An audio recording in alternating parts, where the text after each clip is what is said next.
Bom, meus amigos do YouTube, mais uma vez estamos aqui para poder gravar o nosso vídeo de hoje. Lembrando que nós temos vídeos diários aqui no nosso canal. E você está no canal Espiritismo Explicado. E eu quero pedir desde já que você ative o sininho, deixe o seu like e inscreva-se no canal. Nosso canal precisa crescer. Mas um dos grandes enigmas de nossas vidas, uma das nossas preocupações, logicamente, para quem preocupa, com a sua própria condição, sua estadia aqui na Terra, é o que nós viemos fazer aqui. O que nós estamos fazendo aqui na Terra, o que nós viemos fazer neste mundo, qual o sentido de nossas vidas, o que nós viemos buscar aqui, né? É interessante, porque o Espiritismo tem uma resposta para isso, muito clara, muito clara. Vamos imaginar uma situação aqui, que eu vou fazer um desenho aqui para a gente entender. Existe a única coisa absoluta em todo o universo: Deus. Deus é o absoluto. O restante tudo é relativo. Abaixo de Deus tudo é relativo. Tudo está para ser de uma maneira, depende de algumas circunstâncias e valores e leis que determinam para que algo seja do jeito que é. Então, Deus é o absoluto. E nós somos os espíritos. As chamas divinas, as mônadas celestes. Para nós espíritas, nós somos uma partícula divina, um pedaço de Deus. E Deus fez o homem à sua imagem e semelhança. Mas não fez pronto. Ele fez a sua imagem e semelhança de forma latente, ou de forma a ser desenvolvida. É como se nós podemos usar a figura do diamante e do brilhante para nós entendermos como isso funciona. Para nós que já andamos aí na beira de rio, praias e mesmo essas areias, praias de rio principalmente, é muito provável que nós já tenhamos nos deparado com um diamante. Uma pedrinha brilhante no chão, um cristal que é muito semelhante a um pedaço de vidro. E nós não fizemos nada, nós não pegamos aquele pedaço aquele diamante, porque simplesmente não seríamos capazes de reconhecê-lo. Porque o diamante bruto na natureza é um cristal muito comum, que somente quem é especialista, quem já viu, quem conhece, é que vai saber diferenciar de um cristal qualquer. Quem não é, o leigo, não vai saber.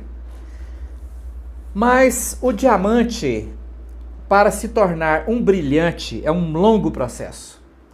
Ele precisa ser quebrado, lapidado, cortado. E então, uma vez que ele é lapidado, ele se torna um brilhante, que é extremamente caro pela sua raridade.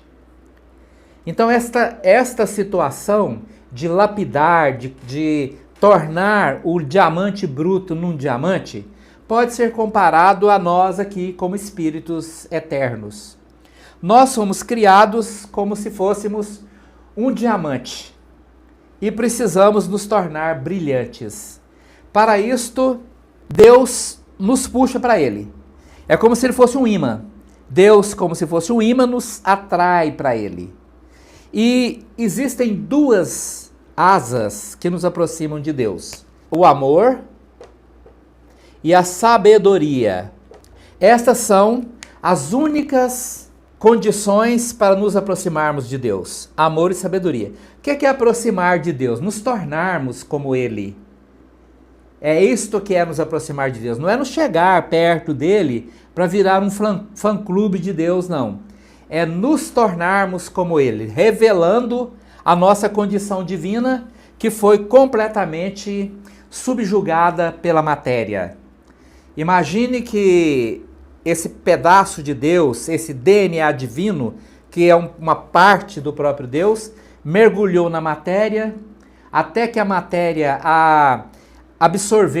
absorvesse por completo, e ele perdesse todas as suas potencialidades divinas.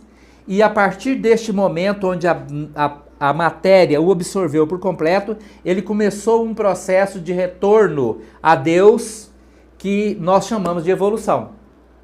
Então a evolução começou a partir do momento em que a matéria absorveu, neutralizou todas as potencialidades divinas dessa partícula de Deus que sou eu, é você, somos todos nós. A partir daí um longo processo que para nós já demanda algo em torno de 3 bilhões de anos, nós então estamos retornando para Deus num processo de descoberta. Nós vamos descobrindo, tirando a cobertura da matéria que está em torno de nós e aos poucos vamos revelando a nossa potencialidade divina. Isto é evolução para nós espíritas. Então nós estamos chegando perto de Deus a cada dia e para nos aproximarmos dele nessa situação atual que nos encontramos, nós precisamos desenvolver em nós amor e sabedoria. Estas duas forças que nos ligam a Deus. Então, a única finalidade da nossa existência, o que nós viemos buscar aqui? Amor e sabedoria. Agora, destrincha o amor e destrincha a sabedoria, ou seja, separa ela em várias explicações. Na realidade, as duas se tornam uma só coisa aqui quando chega perto. Quanto mais perto de Deus nós chegamos, mais amor e sabedoria se unem, tornando um ser cada vez mais perfeito. Então, esta é a motivação de nossa vida. Digamos que este seja o projeto de Deus para as nossas vidas. Você tem seus projetos pessoais, não é verdade? Você tem o seu projeto de vida. O que você pensou para a sua vida? O que você planejou para a sua vida, né? Você planejou, por exemplo, se aposentar, ficar rico para ter uma vida mais fácil na velhice. Você fez os seus projetos pessoais. Mas Deus, acima desses projetos pessoais, tem um projeto para nós. É o projeto da providência divina para nós.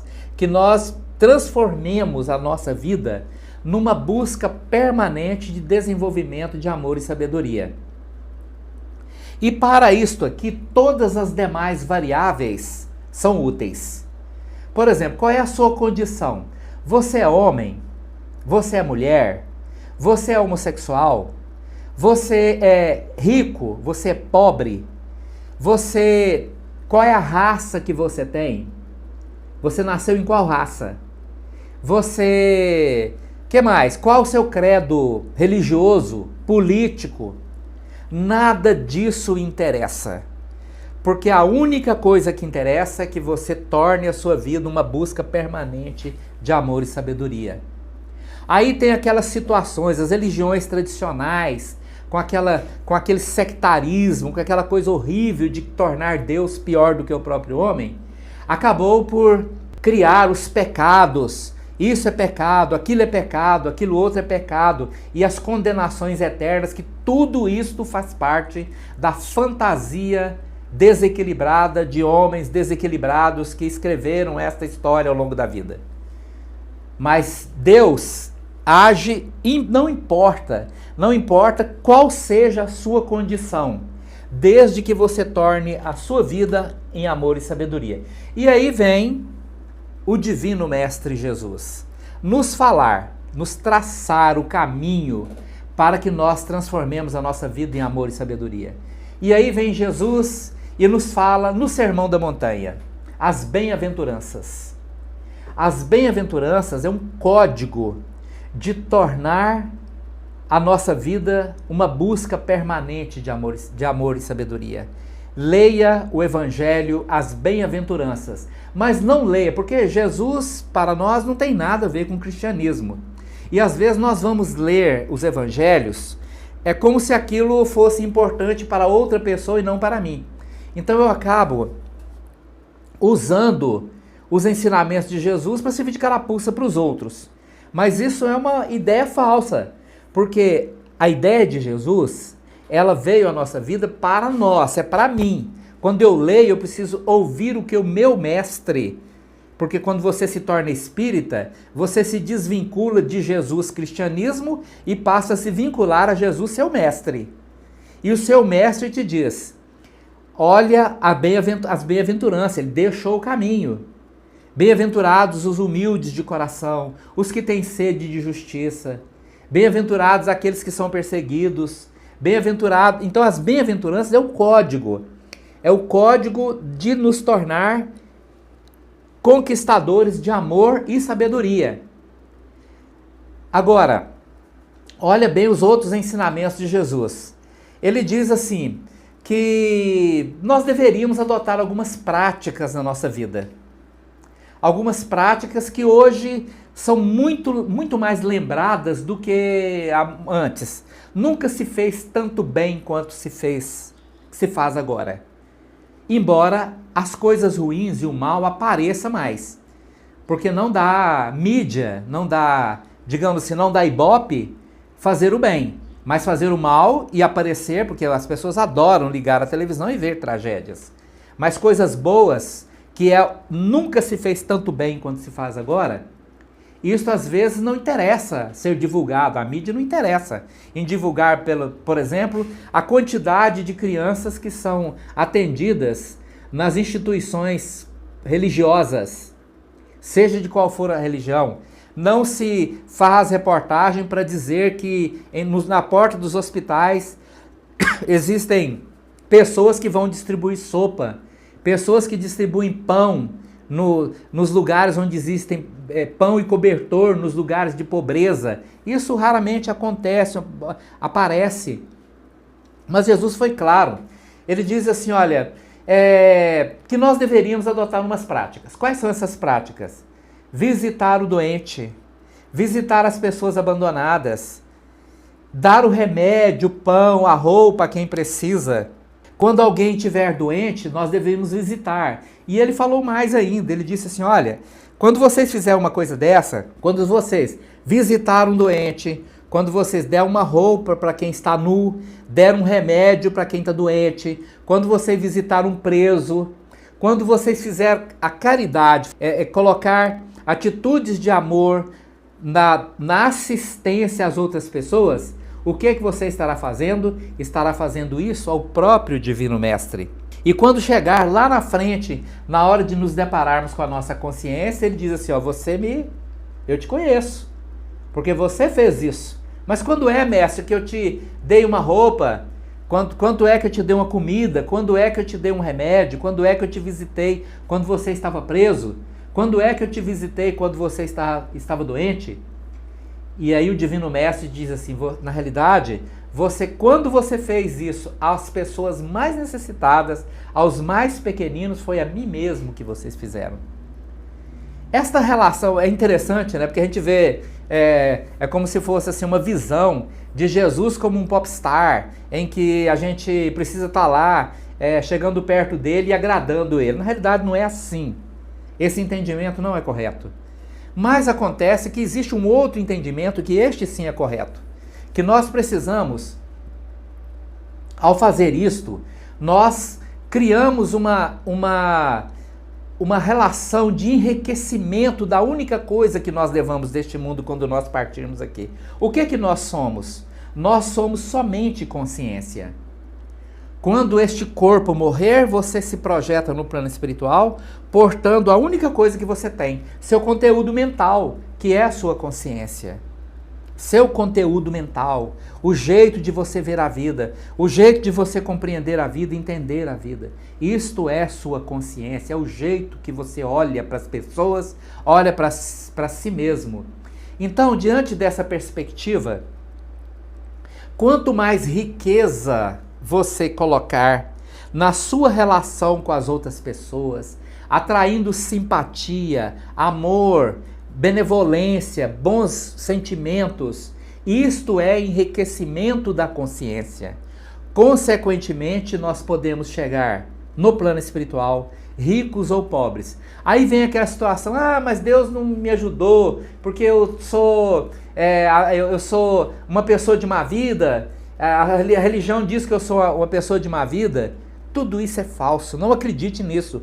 Ouça o que o seu Divino Mestre diz para você no capítulo 5 de Mateus e faça a leitura das bem-aventuranças. E aí você vai ver o que ele está dizendo para você. O quanto é importante a mensagem do Divino Mestre Jesus. Por isso é que nós precisamos, independente da sua condição, se você gosta de música clássica ou de rock, se você gosta de música sertaneja, ou se você é o que você for, tornemos a nossa vida numa busca permanente de amor e sabedoria, porque isto é o que nós viemos buscar aqui, porque isto é a única coisa que de fato nós temos. Não ajunteis tesouros na terra, onde a traça destrói, onde a ferrugem consome, onde os ladrões minam e roubam. Ajunteis tesouros no céu, onde ninguém te tira. Porque ao fazermos isso, nós criamos e trazemos para nós o único patrimônio real, a única coisa que temos, que é o enriquecimento de nossa consciência. Este é o projeto da providência divina para as nossas vidas. O restante são meios, são veículos que nós podemos usar ou não em nosso benefício. Guarda uma mágoa, guarda um sentimento ruim, e isto é um atraso, isso são lastros, digamos que são âncoras que nos prende ao lodo e não nos deixa ir para a frente. Agora, guarda amor, age com sabedoria, com paciência, com bondade em cada uma das atitudes da sua vida. E você verá que isto sim é o que os Espíritos nos dizem todos os dias. Nos torna aquelas pessoas capazes de nos libertar aos poucos das grandes amarras que nos prendem ao nosso subdesenvolvimento espiritual. Muito obrigado. Este foi o nosso vídeo de hoje. Se você gostou, deixa aí o seu like, se inscreva no canal, ative o sininho para que o YouTube possa estar avisando você dos nossos vídeos que serão diários. Muito obrigado.